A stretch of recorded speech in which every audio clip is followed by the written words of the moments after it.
You were listening to episode 224 of Game Deflators Podcast. My name's John, and I'm joined by Ryan. Hey, everybody, here at the Game Deflators Podcast, we like to talk about games. We've recently picked up games we're currently playing, and we only have one speed in this week's Inflation Deflation Challenge.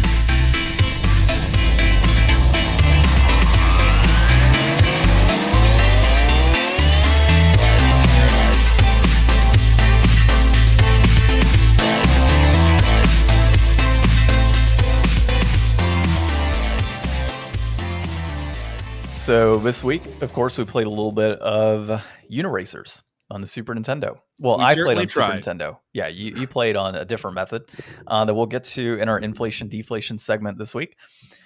But first, we were trying to think about do we mix up the format last week? Do we not? It was more so my idea to let's see how it goes. We both ended were like, no. We didn't John even always wants to monkey with things. Hey, look, I got to monkey with stuff whenever I can. So we'll go back into our, recent pickups and such, even though I know, Ryan, you've got the layout as articles and whatnot. But let's go ahead and mention that you can find us on thegamedeflators.com, our out-of-date website. You can find us on YouTube.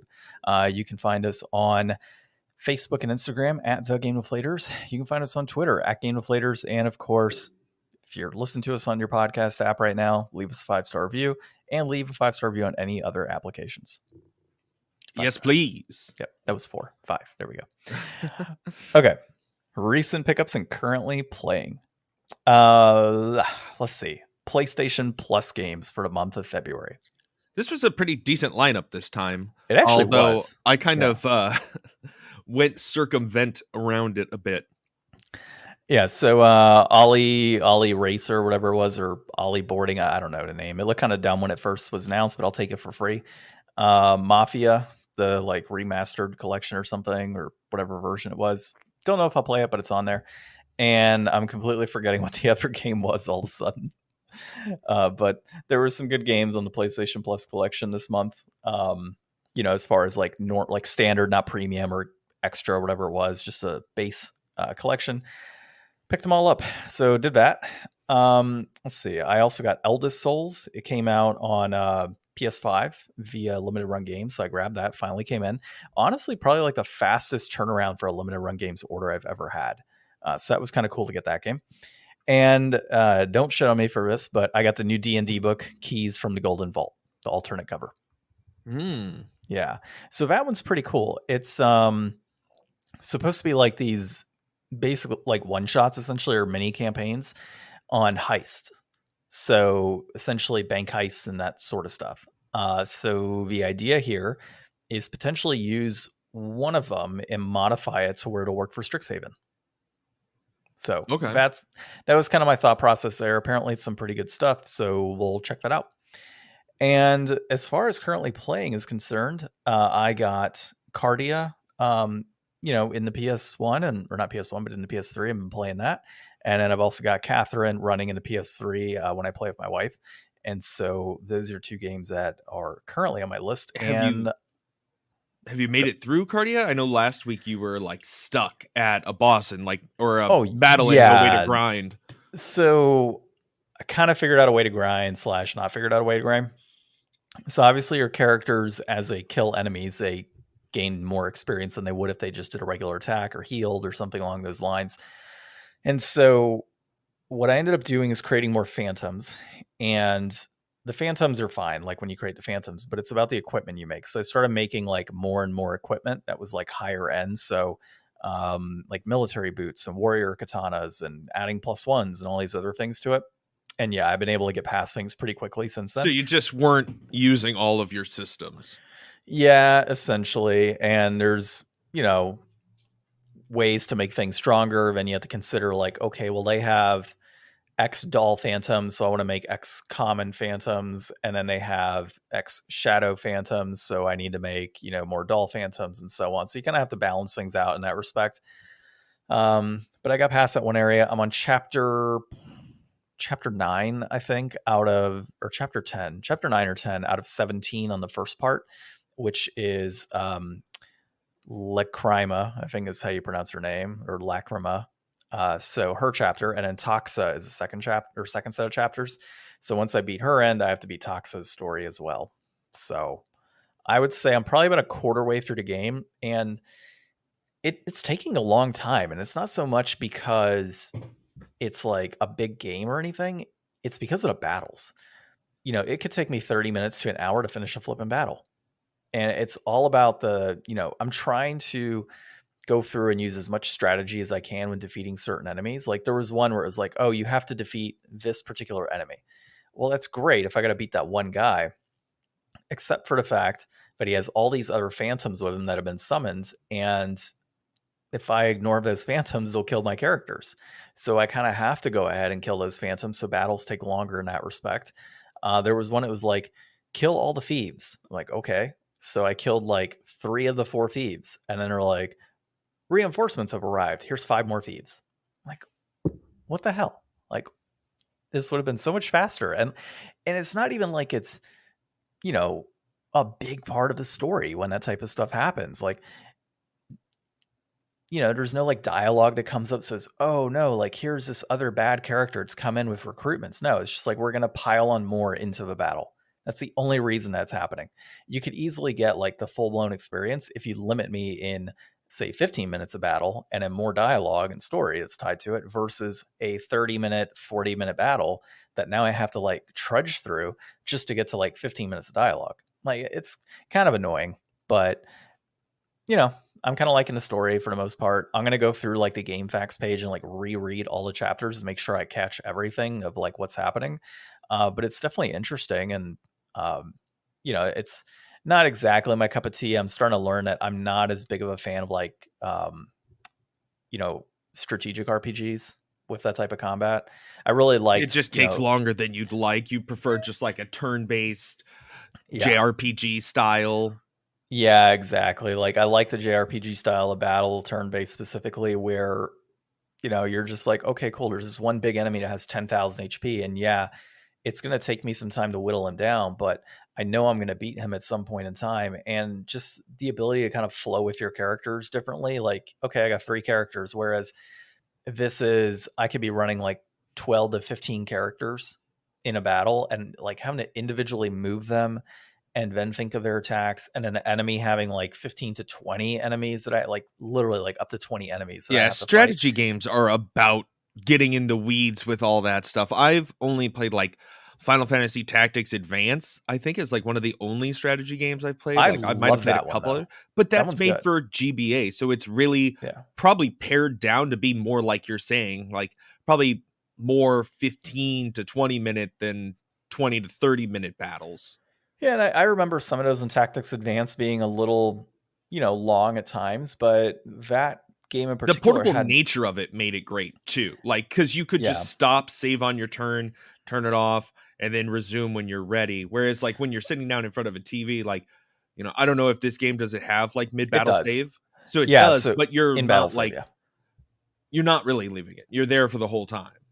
Like you're not going to stop at mid battle. You're going to get through that battle until you get to the next dialogue and then stop probably. Well, no. So actually last night I was playing a little bit and I haven't gotten to dialogue. I'm like towards the tail end of a battle and I was getting tired. I'm like, oh, that's right. I don't have to like force myself to finish this battle, go through all the dialogue. Like a couple days ago, I was going through the dialogue and I was falling asleep and there's no way for me to pause dialogue and save. And so I feel like I missed quite a bit of dialogue in that particular chapter. Whereas if I would have just like towards the end of a battle saved it and just been like done with it, and just kind of come back the next day, I would have been fine. So last night I started feeling myself fall asleep and I was like, oh, cool. I got 2 enemies left. Let me just save it right here, come back to it tomorrow night, and then I'll be fresh for the dialogue, go through a battle, maybe more dialogue, and kind of just go from there. So it does have in-battle saving. It has pre-battle saving. It has after-battle saving. So all of that's it leads you in the direction of like being able to have some flexibility. It's when you get to the dialogue that you can't save or do anything. There's no open world nature of it, no towns, none of that. So you do kind of get screwed in that respect. But overall, if you were to compare it to something like Final Fantasy Tactics Advance on the GBA, I would 100% take Final Fantasy Tactics Advance over Cardia any day of the week. And a lot of that is because of the in-battle dialogue that occurs. Because just the nature of like, you do have like permakill, I think, in Tactics Advance, but you have a lot of similar characters that come up. So you're not kind of like, if one of your like characters, dies, other than like a key character, it's fine, right? But in this case, if any of the characters die, even if they're minor, if you have a minor character die, it's game over. You got to restart your battle. And so that kind of sucks. Like the permakill nature of this game is related to just the phantoms versus, oh, I have this like number of characters I can kind of come across and different abilities. And if they die, it's fine. I'll just get more. This is like, nope. If you're one of your, minor characters dies, start over because they're, you know, really a big piece of the overall story, even though they're not.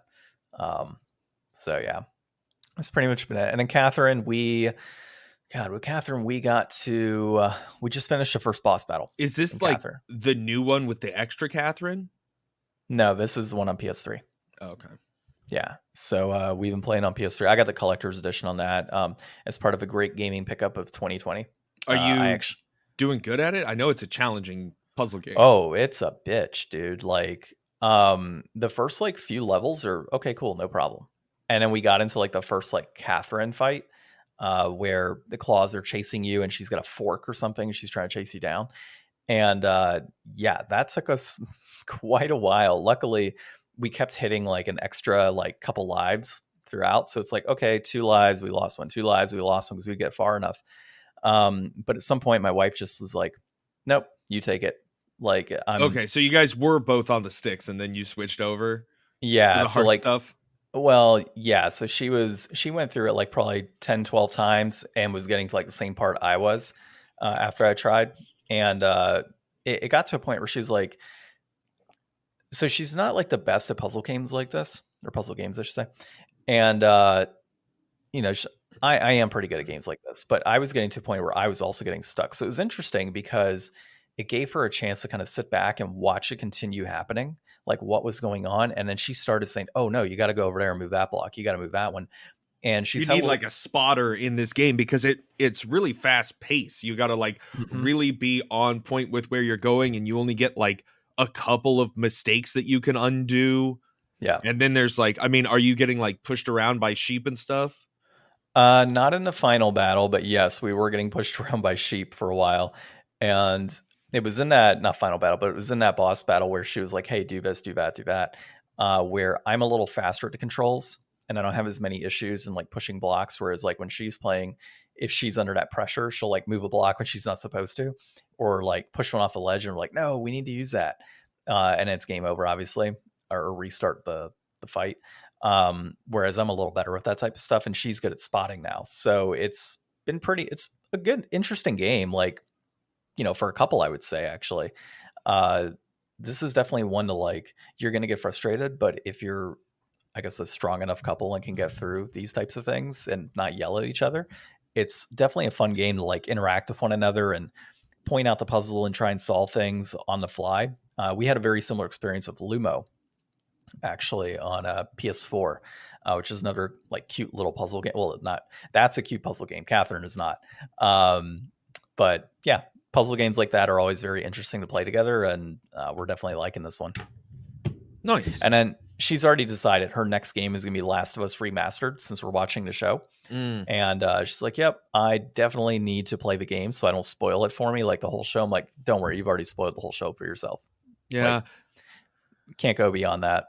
Yeah, I was talking to a friend of ours the other day, and I bounced off The Last of Us. Not that it wasn't like a fine like narrative or anything. Like, I'm not gonna knock it because who would? It's like industry leading, but just, I don't know. It was giving me stealth that I wasn't working well with, and I'm not a huge fan of the like crafting stuff on the go, and like I don't know, I just kind of bounced off of it a bit. I found it to be one of those games where I wanted to play, but when I had to do a section like 3 or 4 times over, I'm just kind of like, I don't have the will to go on through this. Like, it's not motivatingly fun enough for me to continually push through that like wall I'm hitting. And I mean, I don't have the best track record of being good at games, so it's probably a me problem. What difficulty did you play it on? Actually back then I might have been like trying to play on hard or something. Nowadays I just only play games on normal because I just want to see the end, hopefully, because that's usually the biggest barrier for me. Yeah, it depends on the game for me. Like sometimes I'll put in hard mode just to put hard mode. Otherwise, normal for the most part. If I really want to get done with a game quick, I'll put easy, even Like though I hate it. I'll play a normal game on hard mode, but I won't play a hard game on hard mode. Like I wouldn't play God of War on hard mode. That'd be probably too much for me. I'm a normal God of War mode player. I played God of War on hard mode. Yeah. Yeah. It's hard. It's just blocking. I'm not good at blocking in games. So usually hard mode makes you need to defend yourself a lot more than I'm willing to put the effort into in the game. Yeah, it definitely depends on the game, but games like God of War, hard mode is fine for me. It just takes a little bit, right? But then again, nowadays I'm playing games like Dark Souls and Demon Souls and everything else you could think of. That's going to be pretty difficult for the most part. So games like God of War don't get as frustrating when you have to deal with like constantly dying anyways in other games. So yeah. I mean, it's mostly in Dark Souls and stuff just about your reaction timing and how much of a window you need for like yourself, because like your life is just like, okay, how many mistakes can you make and how good can your timing be? And once you get the timing down, you could play level 1 naked all the way through like the super people do. Like, I mean, it's just all about getting that into your bones. Yeah, I would agree with you there. All right. Well, how about yourself? Pickups currently playing? A little story this week. Some friends of mine started playing Borderlands 3. And I was like, you know what? I haven't played games with these friends in a while. Maybe I should do that. And they were like, oh, it's like multi-platform. You can play with anybody now. I was like, sick. So I downloaded it digitally on my Series S. And it was just a pain in the butt to connect. You got to use like the shift codes, and it like I had to go on the PSN app to get in a chat with them because they were all on PlayStation. I assumed at least one of them was on a computer, but they weren't. So I did a refund through Xbox. And then I went to a local game store and I bought a physical copy of Borderlands 3 for PS4 for $6. Look at me. I'm a used game buyer and owner. For the first time. Like, I can't remember the last time I went out and bought a used game. Like, it's seriously been years since I've done that, really. So that felt pretty good. And then I signed up for, just the base tier of PlayStation Plus again, because you need that to be able to play online. And then they announced that Borderlands 3 is going to be like free on PS Plus or something soon, I think. Oh, well, I mean, $6 isn't too bad. Yeah. And I got it. So, yeah, exactly. It's like something I have. And I own I own the first 2 Borderlands on Xbox. So it would have been kind of cool to get it on Xbox. But alas, Series S has no disc drive. Yeah, good point.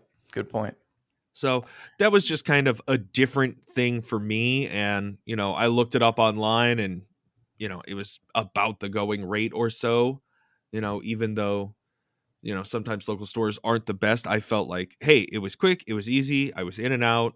I got what I wanted, perfect transaction. Where'd you go for it? What store? Fallout in Mesa. I figured. Yeah, they're actually pretty good. Yeah, their prices aren't terrible. They have so much Legos there too. Oh, I know. They have those like giant, like wooden crate things that are like just piled with them, and you can make your own minifigs and that type of stuff. It looks like a sea of germs to me. Yeah, that is one that I would not dive into. They need a like one of those in the back of restaurant dishwashers, where you just like slide the tray in and close them, and just trays of Legos running through. Or they just could run an entire like water system, or you could pan for Legos. That works too. Just like shaking it. Pan for brick gold. Yeah, they have a lot of stuff there. Their retro game prices are they're okay. Like, I mean, that's the thing. Anything that's inflated now is going to be inflated if you go to a store. But anything that's like Borderlands 3 is like a couple years old now. I mean, it was like okay. And they've got so many, like, the thing is, you can't even just buy like the regular edition digitally that I could find on PlayStation. They said that they got theirs for like $9 or something, which was the deal that was going on Xbox for the digital. But when I went to the PlayStation Store, I could only find the full price, like PS4, PS5 bundle pack. And I know that probably if I went to like PlayStation's website on a computer, I could manually search and find just like that basic edition or something, or maybe it was in like an ad header somewhere that you had to click on, or maybe I missed it by a day. I don't know, but whatever it was, I was like, I'm gonna take a gamble on returning this because I can always just buy it digitally again on Xbox and just go to Fallout tomorrow and see if it's there. And boom, worked. Yeah. Like I said, I've enjoyed going there. They usually have some pretty decent prices. Retro, hit or miss, depends on what you're looking for. It's if they priced it, recently or not. But I've gone there and they've had things like right at eBay prices. They've had things above eBay prices. I'm like, you guys are a physical retail location. Yes, you have overhead, but do you need to charge above eBay rates for some of your stuff? Yeah. And, I mean, it all just depends, I guess, on what it is and what the demand is. Like, I mean, if they know that they've got the only copy of this game in the whole valley, it kind of doesn't matter what eBay says the price is. Yeah. No, I get it. And their stores, by the way, are so messy. Like, they have so much stuff in those stores. I've only ever been to the one. I've seen at least one more. I think there's one like towards Gilbert. Yeah.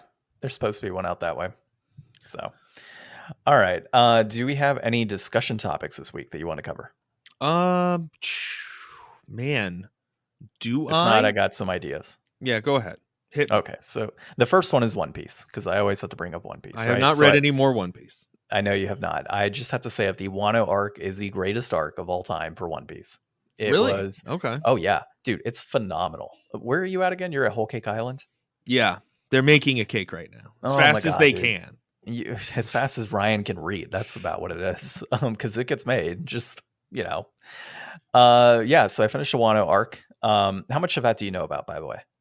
I have a little figure of a guy. And I know that Kaido is there. And he's massive. I'm pretty sure he's like a dragon. I suspect that there's a bunch of stuff tied in with like the smile fruit, and I think he's building like, if I remember, he's building like an army of like fake whatever that level of power is. What's the power level where you turn into animals? Smile. It's literally like the smile. Like, so if you have like a dog, it would be like the dog smile fruit, basically. Yeah. So what color are the smile fruit? They look like an apple, and then they are like red and yellow, if I recall. Okay. I've been reading the manga recently, and the smile fruit stuff is so far off. So obviously, like, the anime ends like mid-battle between Luffy and Kaido, but the manga, of course, concludes it. And as far as, is it Zach that was telling you, like, probably things? Yeah. So yes, they do have a crap ton of things that are coming up now within the manga where you're like, oh my God. And then like after this arc, after the Wano arc, I started reading a little bit more, and they, of course, are going to different islands and such. And they get to this next island and they just revealed something crazy. And I was like, no, this has to be probably possible. What Zach was telling me about at one point. I assume it's all got to be like poneglyph stuff. No, not really. It's not poneglyph stuff. I mean, there's poneglyph stuff, but no, like, and is it Luffy's next form? Because I remember seeing that like posted all over the internet. The white one? I think so. I don't know. So yes, Luffy's next form, the Gear 5, is don't tell ridiculous. Me about it. I'm not going to say it's ridiculous, but that is a huge part of like the, oh my God, what the hell's happening? I think Zach said something that like you find out what like Luffy's real power is. Mm-hmm. Yeah. And it's not what you really thought it was this whole time. No. And then when they reveal like the true nature and kind of dig into details on it, you're just like, holy crap. Like, this just opens up everything. Like, it just blows it up. Dude, you got to read. You have to read it. I will. Okay. I have given you all the assets to read it in color, mind you. In color, you can read this manga. John, I've been reading this for longer than you even knew what One Piece was. yet I surpassed you. So that's been really good to read that. So I'm on like chapter 1061, which I think is 13 chapters behind like the current manga. So you'll be caught up by the next week for sure. Yeah, and then I started watching the anime again because new episodes come out weekly. So I watched an episode yesterday, and I got one more to get to 1052. So that's pretty cool. What are you going to tackle next? Cardia. Berserk? No, although my brother wants me to read Berserk or at least watch the 97 anime or 99 anime. So I got to at least do that so he stops bitching at me about it. The Berserk manga is so good. Yeah, I've heard, but it's not done yet, right? No, and he passed away, but I guess his like assistants are going to finish it. Yeah, that's what I was hearing about. Justin was telling me all about it because he keeps up with that one too. Let's see, what else do we have? D&D. So just want to ask you, last session, thoughts on it? Anything crazy that you yourself have planned? I don't think any of our other players listen to the podcast, so you'd be pretty open in what you say. Definitely going to check out that chair.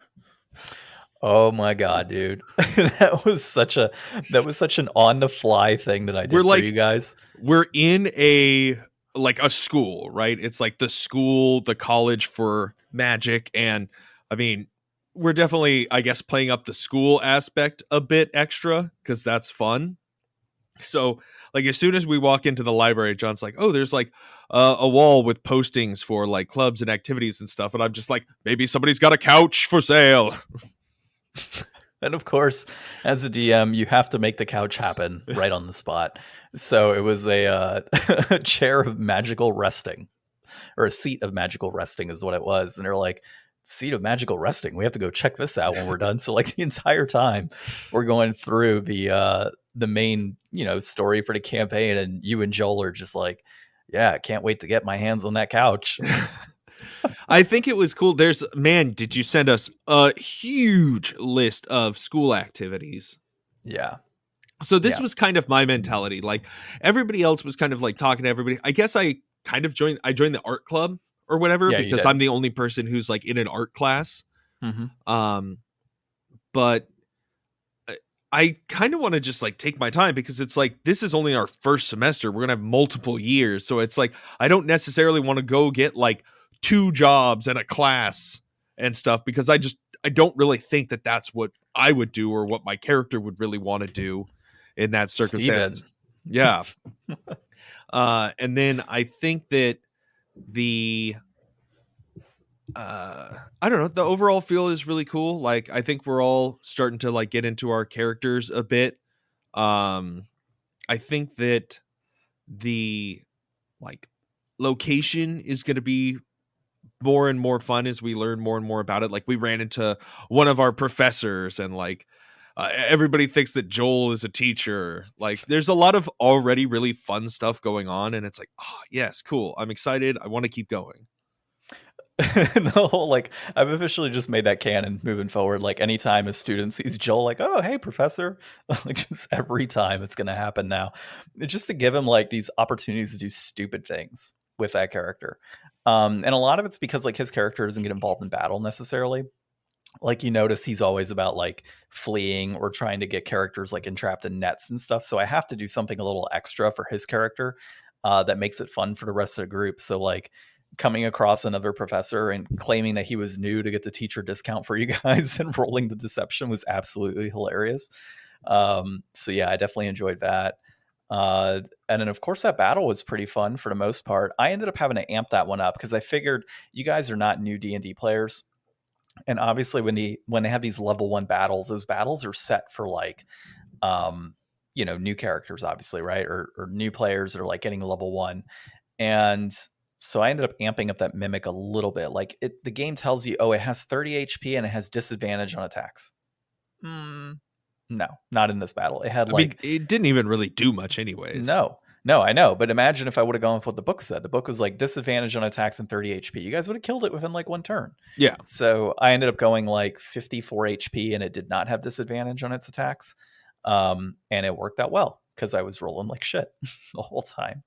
But this campaign does have a lot of like backups, like when you TPK'd us the first time we played D&D, you had to make a backup, right? Like this campaign already presets, like if your party TPKs, this is what could happen type of situation. To the infirmary.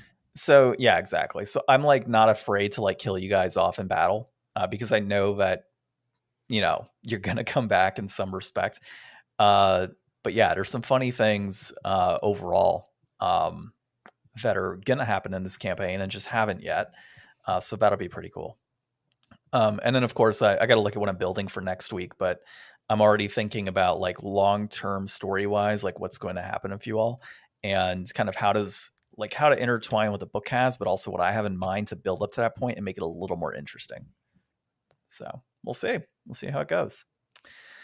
All right, let's talk articles and what's kind of happening in the news. So gamers are having a hard time finding Metroid Prime remastered physical copies. So we'll talk about that with Alex Osorino of Game Rant. The other thing we're going to talk about is Miyamoto saying that Nintendo is always working on Mario, but isn't ready for the next game reveal just yet. That's Liam Doolin at Nintendo Life. This will be a short one for us to kind of just touch base on, but China is likely to approve the Activision Microsoft acquisition situation going on. That's Trey Griffith at Game Rant. And then Ukraine wants Valve, Microsoft, and Sony to stop selling Atomic Heart in the country. And that is Andy Chalk, a PC gamer that we're going to cover. So the first one here is Metroid Prime physical copies. And I've got a whole rant for you, Ryan, on this one. So it's driving me absolutely insane. So I'm on all these different Facebook groups, right, for video games. I share a podcast on there. I look for new topics. I look at what people are selling, what they've picked up, just general stuff to kind of get feedback from the community and see what's going on.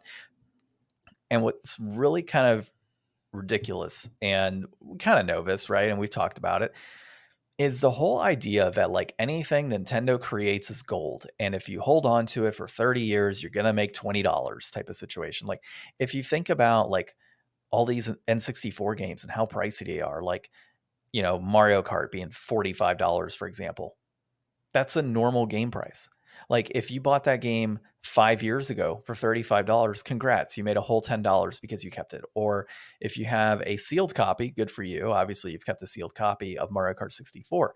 But there's people nowadays that think, oh, if I have a sealed copy of Metroid Prime remastered, that game in 10 years is going to be worth a boatload of money. I got news for you. It's not. Nintendo's released over 100 million Nintendo Switch consoles, or actually sold that many. And there's going to be millions of copies of this game released, right? A sealed copy 10 years from now is not going to be worth more than, I don't know, maybe $100. So you're looking at a 10-year investment to make, what, $50?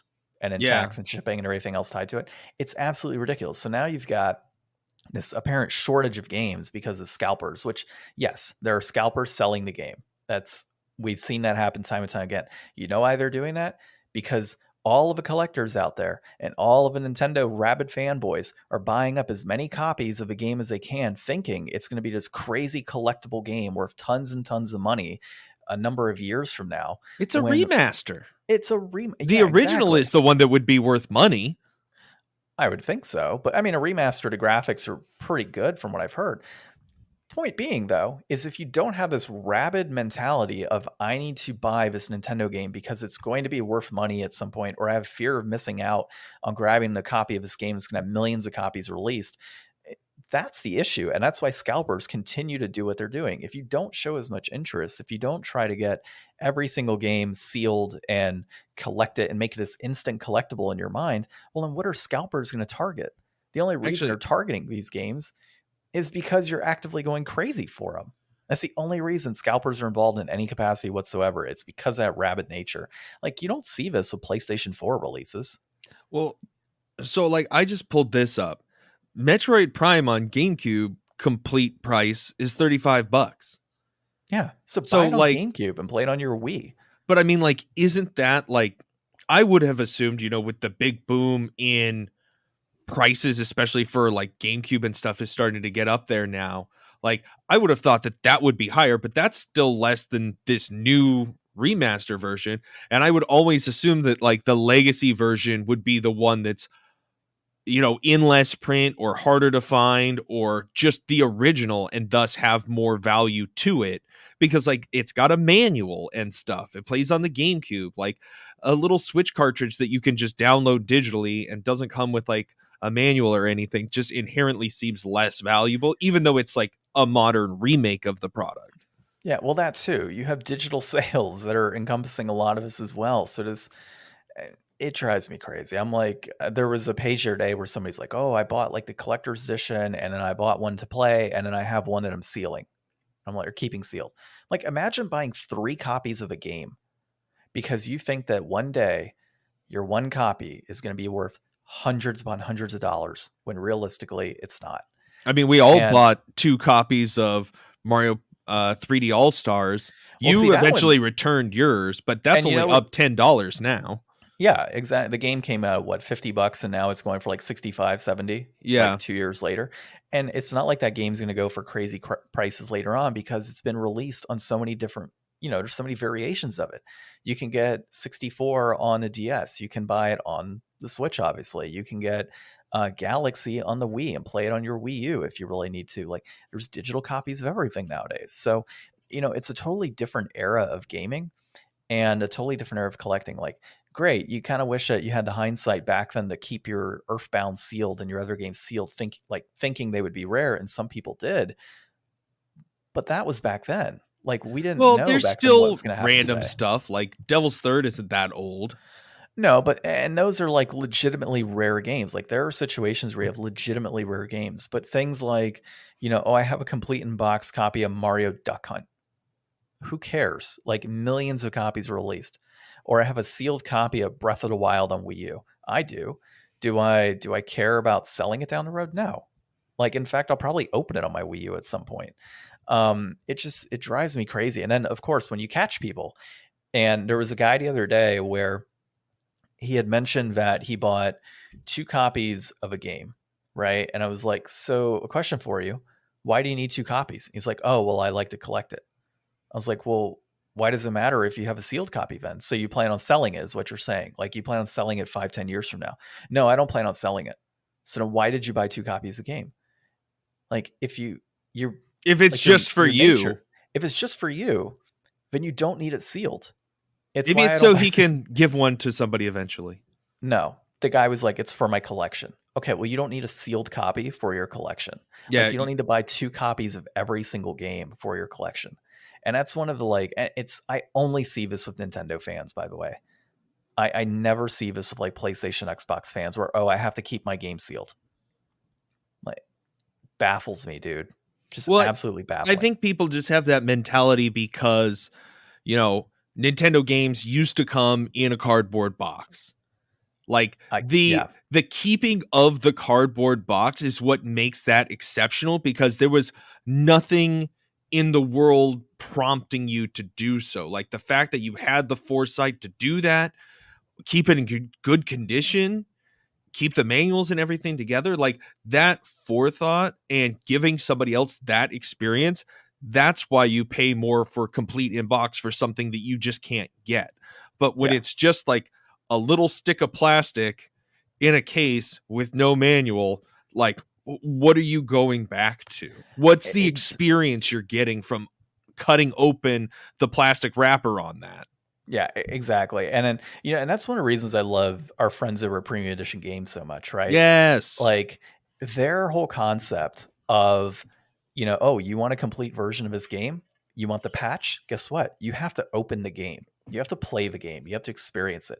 Oh, you want to go ahead and get this other patch that's tied to, the game itself? Yeah, okay. Well, you got to play a certain challenge. Like, you have to go through it. And the same thing could be said about their retro collections. Oh, you want a retro collection? That's cool. Keep it sealed, but it's not going to technically be complete unless you crack it open for X reason or another.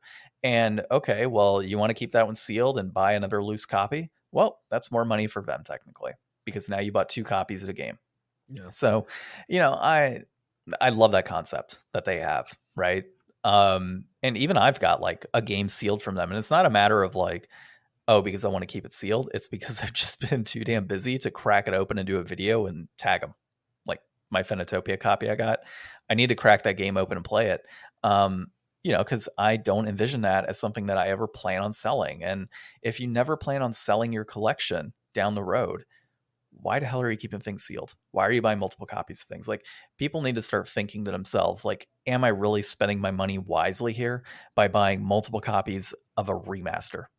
Well, I think that's all like late stage collector mentality. Like, I think when you're in the beginning and you're like, or maybe not even just in the beginning, but when you're in the mode of like, collecting and just thriving on doing that and thinking about, the value as the value rather than the value to you, because that's really where the line comes in, is like at some point you're going to decide, is this collection worth this much money, or is it worth this much how I feel about it? And at that line, you really don't, sealed kind of doesn't matter, because like, if you're never going to sell it, you're barring yourself from enjoying it. Like, it's not like I don't know. People don't really play with collectible action figures, so it's not really the same. Like, there'd be no reason ever to open a collectible action figure unless you wanted to smack them together, yeah, and play around. Well, that's collecting for you in 2023, man. Like, are you excited for this game? Do you want this game? I really want this game. So I hope that they make more copies, because like, I have bought almost everything digitally on Switch, but so here's how I know they're going to make more copies of this game. It's not a matter of if, it is when. Amazon sales are a prime example. You have pre-orders. An Amazon Prime example? That's funny. An Amazon Prime example. So you have orders right now, pre-orders, that are not slated to ship until like late March. If this was a limited print run where it was only one print run, they'd be canceled. They'd be canceled. You would not have orders running into March. That means that they're waiting on Nintendo to fulfill additional orders. Like, that's how you know right off the bat. So the whole fear of missing out thing, Nintendo is not going to take one of the most acclaimed games and say one print run and we're done. No, they are going to print out millions upon millions of copies, because guess what, people? Nintendo likes to make money.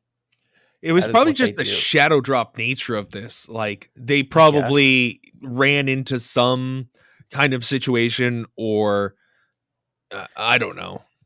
Nintendo's smart about it. Shadow drop it, create this crazy demand, because they do this for every single damn thing that they release. Maybe they're doing it for product deliberately to push people, because they know that some people are going to have FOMO, so they're going to buy the digital, and then they're going to be collectors, so they're going to want the physical, and then they can never open that copy because they already bought it digitally. Yeah, Nintendo is not stupid. Nintendo knows that you think that every single one of their products is worth pure gold. Actually, it does make a lot of sense, because if this is a $40 game, you buy a physical and a digital copy for $80. But if it was a full price $60 game, people would probably not be willing to pay $120 for two copies. Yeah, so they could have probably made it $30 and been okay too. Well, then they might as well just sold it for full price. But in this way, they're making 20 extra bucks off of a lot of people. Yeah. Nintendo's not stupid. Sony did the same thing to PlayStation 5. They claimed chip shortages and everything else. You know damn well they could have made more PS5s, but they saw the crazy demand. We were in like a worldwide chip shortage. Yes, we were in a worldwide chip shortage. It's not to say that they couldn't get more chips. They were just at a premium for the most part. Like, the world didn't stop because no chips were being made. It was different companies were bidding on chips. Like, they're being made. Yeah, there's a chip shortage, but they're still being made. Mm-hmm. So, overall, these game companies, they know their consumers. There's literally positions in companies on consumer research. Yeah. Like, literally positions on consumer research to say, what should we do with our products moving forward? And Nintendo fans are just some sort of special when it comes to products. Yeah. I mean, not only is Nintendo, always working on ways to make money, apparently they're always working on Mario as well. So, nice segue, sir. Nice segue. Yeah, Miyamoto says that Nintendo is always working on Mario, but just isn't ready for the next game reveal yet. I mean, we just had Mario World open in California, I'm pretty sure. And we have the Mario movie just around the corner.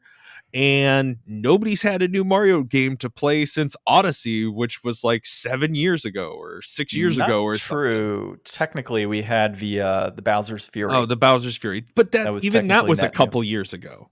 Yeah, I know, but still net new. Yeah, so well, it was a little bit of new on top of a re-release, right?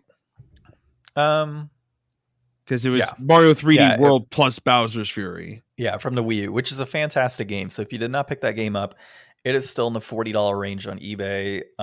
If you wait 5 years, maybe it'll be $60. So I would pick it up. Act now, right? If you didn't get a Wii U, it's definitely a good game to play. So, this is one of those things that drives me bananas. I think that it's great that Mario is, such an icon of Nintendo that they don't really feel pressured to, all right, let's just get this game out to go with the movie. Or let's just churn out, some cheap remake of something. Here's Mario 2D and Bowser's Angry remastered or whatever on the side. Bowser's Angry. That would be the greatest Mario game ever. So, instead they're sticking to their guns. They're saying, Mario needs to be ready and released when Mario's ready to be released. Too bad they couldn't do this for Pokemon. There are other giant series that has multimedia connections that they just throw caution to the wind and put it out of there in whatever state it happens to be in. Hey, look, again, man, Nintendo knows its consumers. They know damn well that Pokemon is going to sell regardless if it looks like a PS2 game or a next-gen game. In this case, a PS2 game. And they know you're going to buy it, so they don't care. Look, just to go back to the other thing, use your head, people. Let them know with your dollar, if they should continue certain practices. Pokemon is a prime example. Remakes and remasters and all these other things are prime example. Collector's editions are a prime example. Be smart about it. And as a community, I don't know, maybe join up and not buy certain products or 10 of one product. That doesn't work. It doesn't work. And that's the reason that we're in this situation. I really don't have anything against Nintendo fans, but this is just so prevalent on the Nintendo community and not in other communities, I feel. I never had this issue on PlayStation or really PlayStation, right? And PC, you don't even have this issue. You get collector's editions right now for games on PC, but now for years. They just don't care enough.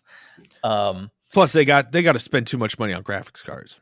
Yeah, that too. When you got to spend $600 to $800 on a graphics card, yeah, you don't care about collectibles. What's the last Mario game you played? Odyssey, actually. Odyssey? I think. So it was Odyssey. And that was a while ago for you, or when was that? I mean, unless you count Yoshi's Crafted Worlds, which I wouldn't. Yoshi's his own thing. Yeah, so it would have been Odyssey is probably the last thing that I played. No, 64. Mario 64. Yeah, on the 3D All-Stars. Yeah. I had to look that up, actually. I completely forgot that thing existed. So when they're 3D All-Stars, I'm like, wait, All-Stars released on the Switch? What are they talking about? The original Mario All-Stars.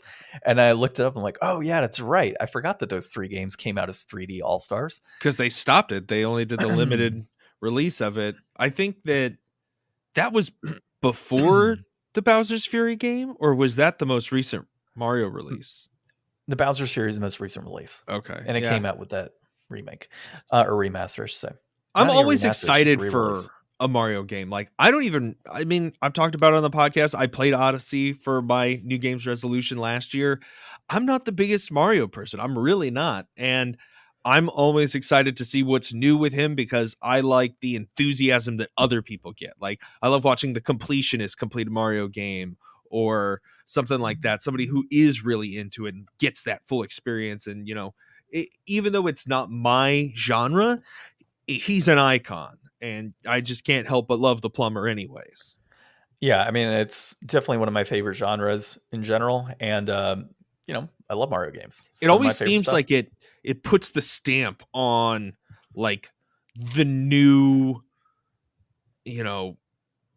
where games are going, because Nintendo doesn't necessarily push the graphical boundaries, but they push kind of that feeling in me of I guess it just comes from establishing here's 3D with Mario 64, and then like with I guess Sunshine was like more of like it wasn't open world at all. It was like a level based Mario game, but it had like these big like open zone areas, and there was just so much more like freedom and ability to do things. Like I felt like games were really starting to open up into a lot more that, was involved with them. Yeah. I don't know. Mario's just always been there. So I do want to note though, I might be wrong on this, but I'm fairly certain they really haven't had like multiple net new Mario releases since like the NES on the same console. And what I mean by that is you had, Mario Bros. 1, 2, and 3, right? And then Lost Levels, I guess, if you want to count that. But then when you look at the Super Nintendo, you had Super Mario World, and then like All Stars is a re-release of everything, right? I mean, are you counting Yoshi's Island there? No, I'm not counting Yoshi's Island because it's primarily Yoshi. So you might have had things like Super Mario RPG, right? But do you count that? Not really, because it's not a platformer style. If you look at the N64, you had Super Mario 64. But what else did you have? You had Paper Mario, which is totally different. You had Mario Tennis, totally different. Looking at the GameCube, you had Sunshine, but then what else did you have there? You had like Galaxy, Galaxy 2. Yeah, okay, yeah. So you had Galaxy and Galaxy 2 on the Wii, right? Oh, Galaxy 2 was, yeah, that was on the Wii. Damn, you're right. It was just Sunshine. Yeah.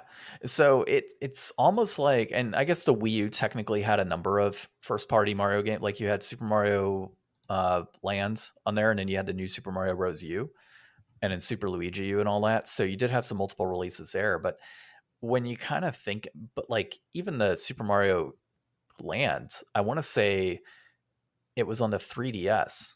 And then that was kind of like another version of it in a sense on the Wii U. Like that's how it felt to me because I played both. They're very close together in terms of like the gameplay and what you were actually doing. Yeah. So yeah. I don't know. It seems like Nintendo does 1, maybe 2 releases. Yeah, you're right. And console. Everything else is sports and Smash and racing. Yep. So I can honestly see this whole comments of like, we're always working on Mario, but it isn't ready for the next game reveal yet. Being like, we're going to reveal a new Mario game when we reveal the new Switch. Like it's so late in the Switch's life cycle. Why would you release another Mario game right now? It's not needed. If you want something to sell your next console, then the new Mario game needs to come out on that next console. It's as simple as that. So we're not going to get another Mario game on a Switch. I definitely think it'll be on the next console, and that would be, I think we put in our guesses as like spring 2024 or fall 2023. You don't think they make it like a dual release? No. I don't think they need to.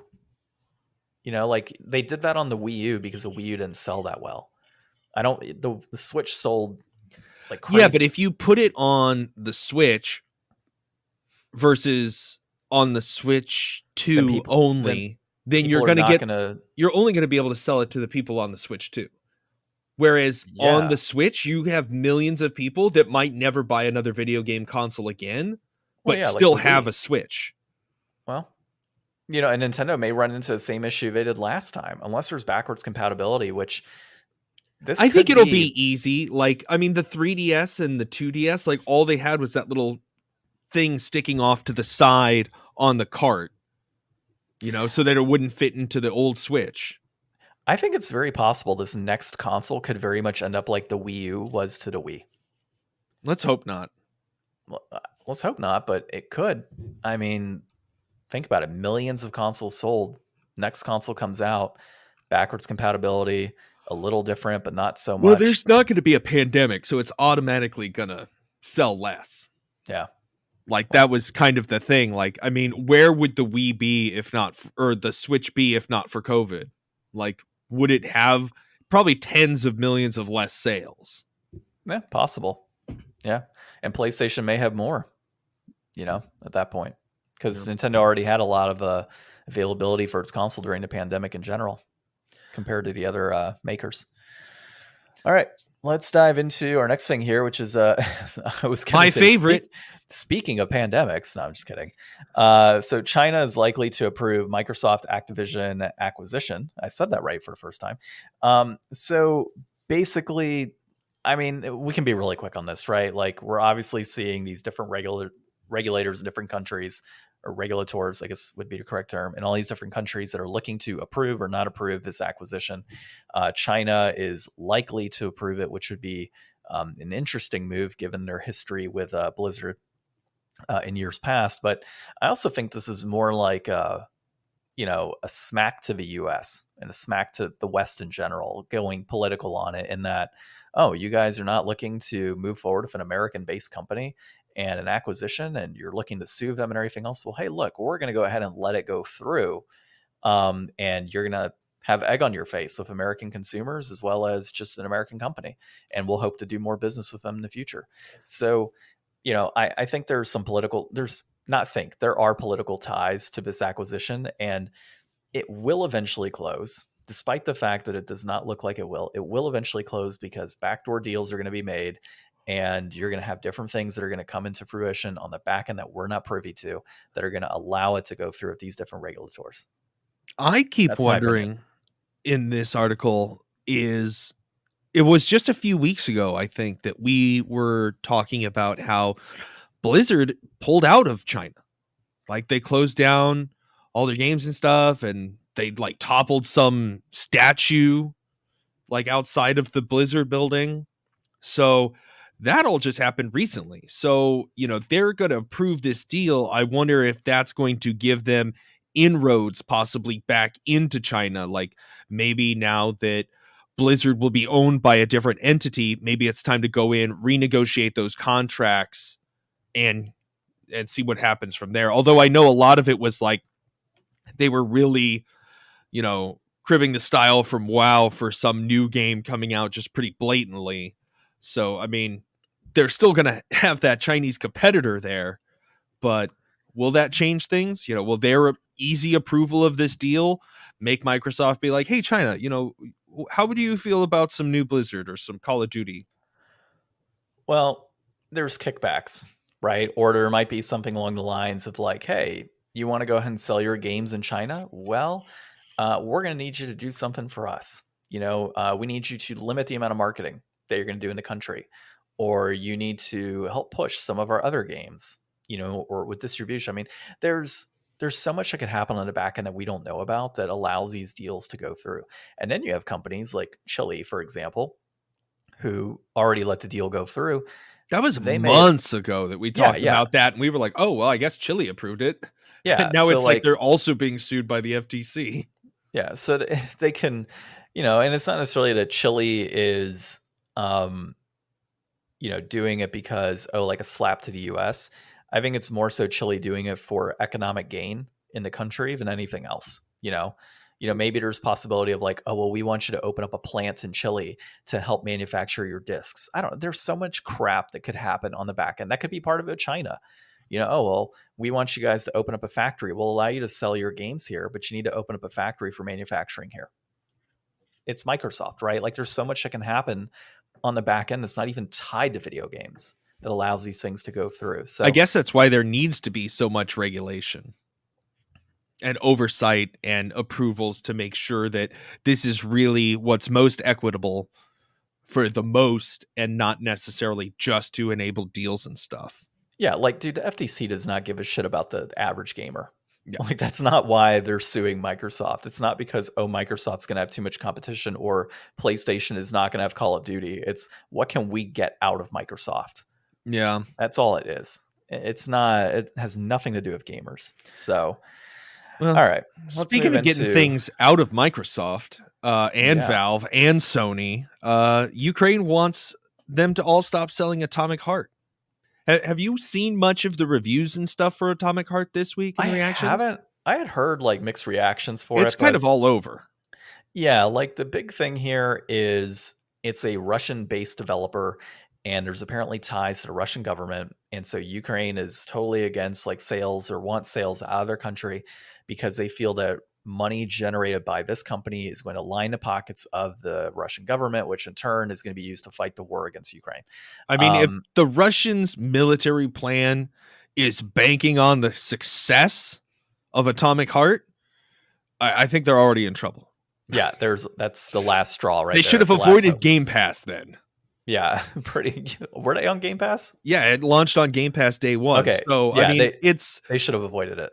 This is one of those games where, you know, it's not going to be remembered for like ever. I don't think. I think this is probably going to be kind of like a flash in the pan title. Some people really liked, some people didn't really like, but nothing escapes, you know, the controversy of what's happening in the real world. There's been so many teams and games, and like even I think the guy who did the audio, like the music for this game, I think he donated like all of his money to Ukraine or something. So, you know, the support for Ukraine has been so huge.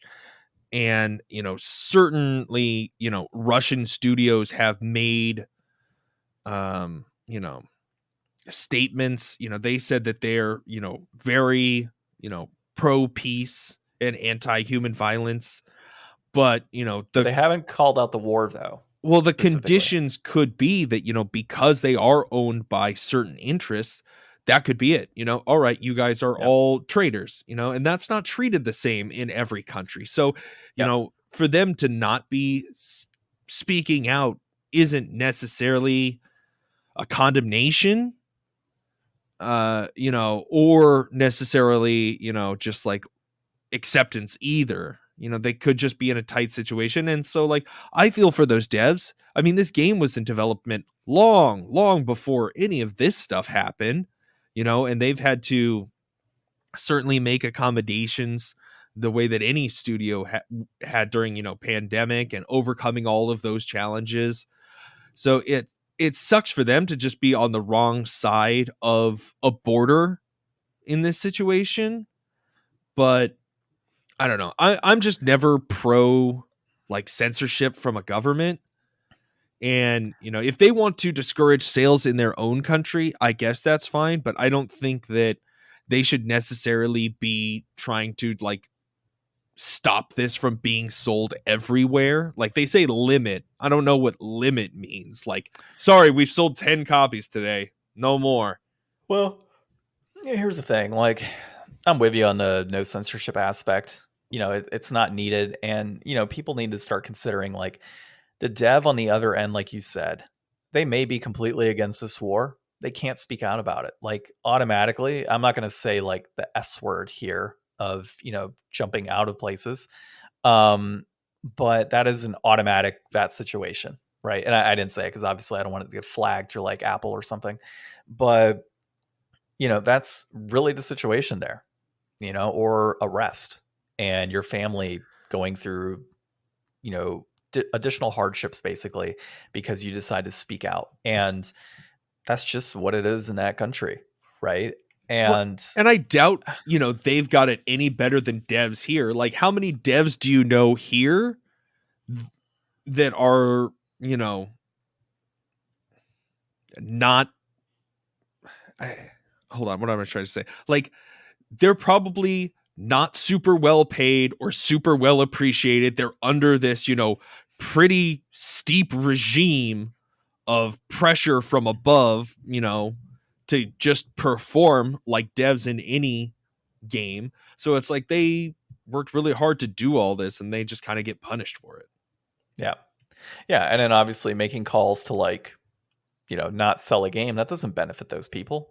You know, yeah, sure, money is going to get funneled in, but like, do you realize all of the special interests tied to oil and everything else, you know, within Russia? Like the amount of money being generated, like one game is not, like you said, one game is not going to be the difference maker on this war.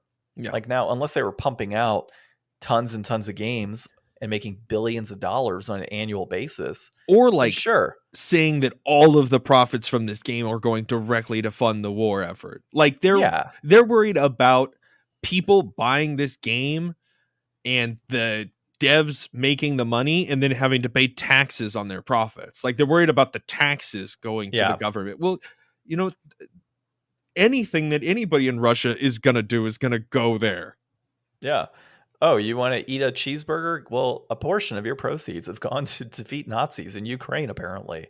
Right. Like, that's, well, great. We're going to get flagged on that. What I just Don't said. say stuff like that, John. Don't say stuff like that. But, that's kind of the point, right? Like, yeah.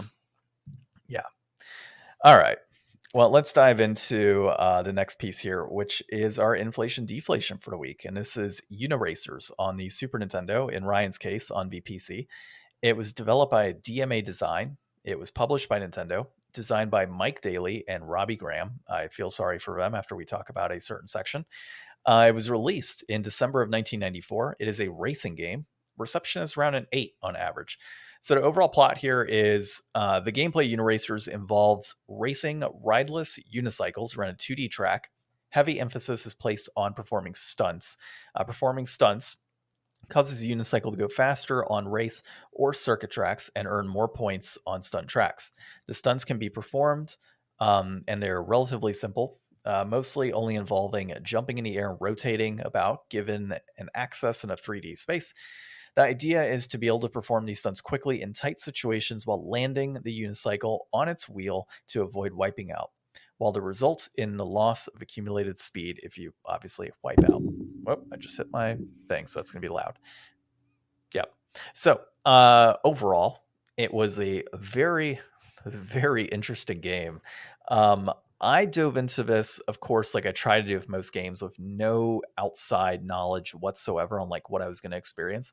I figured I had to deal with unicycles, but I thought there might be people at least, and that was not the case. So I will say I probably played about like 20 minutes of this, because you frankly could probably get out of this with 10 minutes and get the entire gist of the game. You have 4 different types of speeds, or really track races that you can go about. And in each of it is like kind of like Mario Kart, your leaf and mushroom cup and all that. So you've got 4 different like circuits, and each of those circuits has like 4 or 5 different races. And then you can pick a racer out of a number of unicycles that makes no sense because they are named after people. So I picked, I think it was Robbie is the unicycle I picked. And you race against, in my case, a white unicycle. And that's all you race against. And you just go through these 2D tracks. And these tracks have just it. I will say, if you're prone to seizures, do not touch this game. There is a lot of flashing, a lot of colors on screen, a lot of different hoops and things that you go around. The track can kind of split in multiple directions. It'll go, you could be going right at one point and it'll loop around. It has you going left, and you're bouncing between different areas, all while trying to go ahead and maintain a variety of different simple tricks to gain that speed, and also jump over certain obstacles, like slime in one of the levels was an obstacle. And of course, you're trying to race against an individual. I will say graphically for me, it just didn't cut it. There wasn't a lot going on. It was literally like, it felt like a Flash game on the PC, where, like the one with the little T-Rex where you keep running. Yeah, and, it reminded me a lot of Line Rider. Yeah, like there just wasn't a lot going for it graphically, and like gameplay wise, there wasn't a lot going for it there either, because you're just literally pressing forward, racing, and then that's it. I mean, you could play 2 players and race against each other, but I don't know like how much fun and enjoyment you would get out of, playing this game 2-player for hours on end. I will say though, the music was pretty fire overall. Like, it was good music. So I did enjoy that component, and that's kind of what got me into like continuing to play. But overall, it was okay. Wasn't my favorite.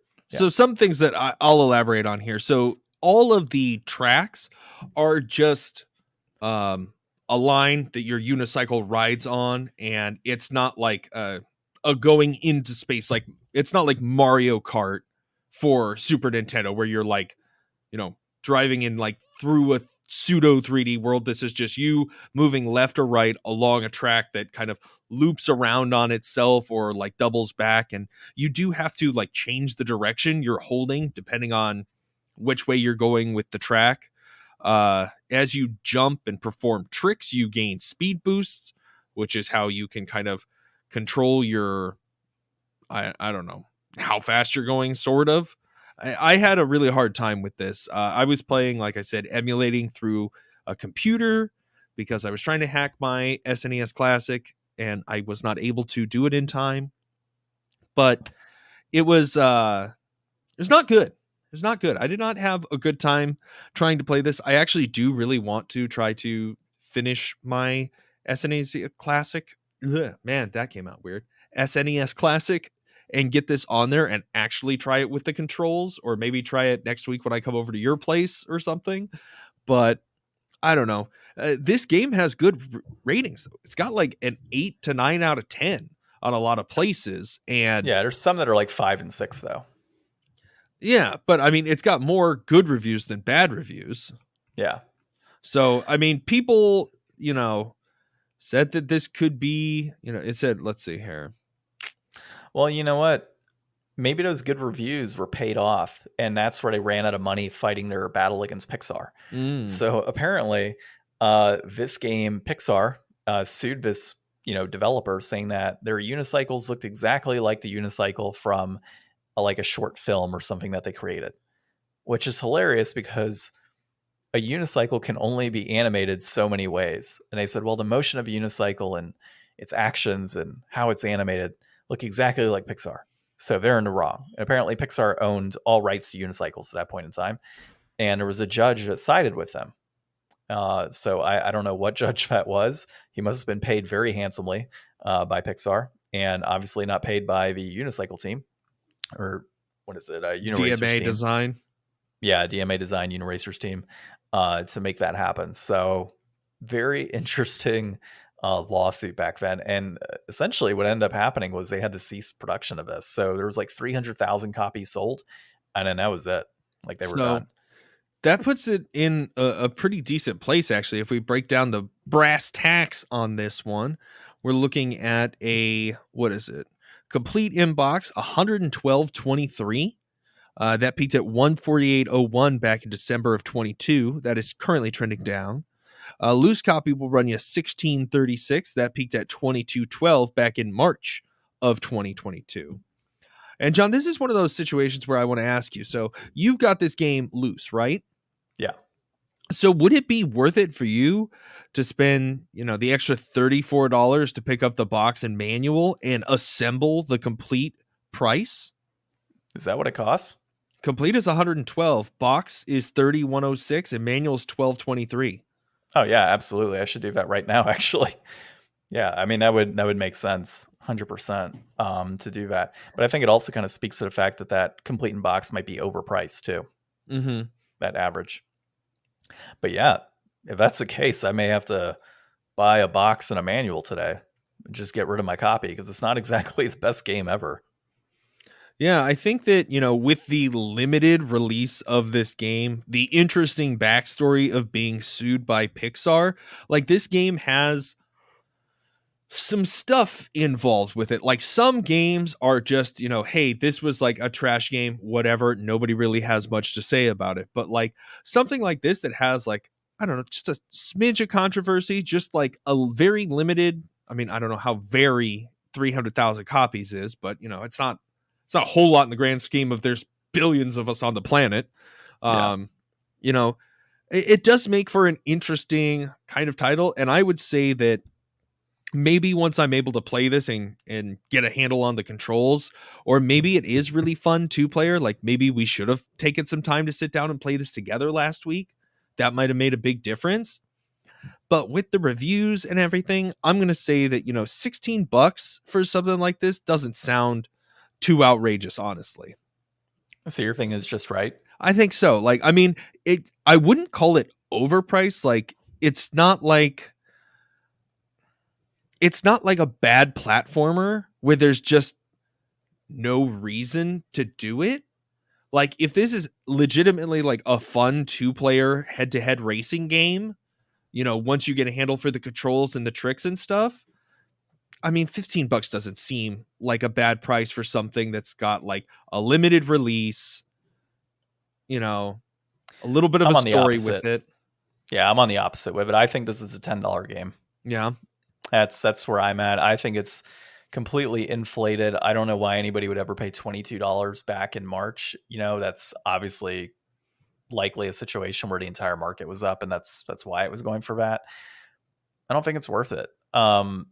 I had my little bit of fun with it, but it just wasn't enough to like captivate me. Maybe you're right. Maybe we play 2 players next week, just kind of get a few levels in and see how we feel, and we kind of talk about that experience. But honestly, if I saw it for $10, would I grab it? Probably not, given that I've already played it. I don't think this is a game that I would touch. If it was in a bundle, which is how I ended up with this game, then sure, I would pay a bundle price, and have it tossed in. But going out of my way to pay $15 or $10, nah, not for me. But that's my opinion. Yeah, that's my opinion. I think it's inflated. You've convinced me. Nice. Well, all right. I don't know what we're going to play next week. This is always the case, right? We'll figure it out. You're here in person, so we'll play 2 games. We'll try to play 2 games. Yeah, we'll figure it all out. But honestly, I'm kind of feeling Eldest Souls on the PS5. Okay. To give that a shot, since I just got that. Okay. That might be a pretty cool one to check out. So we'll see. We'll see what we got. Or Stray. Could pop in Stray as well. That is an option. Yeah. Double PS5. Right. That would be pretty cool. We haven't done that before. Actually, we've only reviewed 1 PS5 game so far. What was it? Oddworld. Yeah. So, all right. Well, this has been episode 224 of Game Deflators Podcast. My name's John. I'm Ryan. And thanks for listening.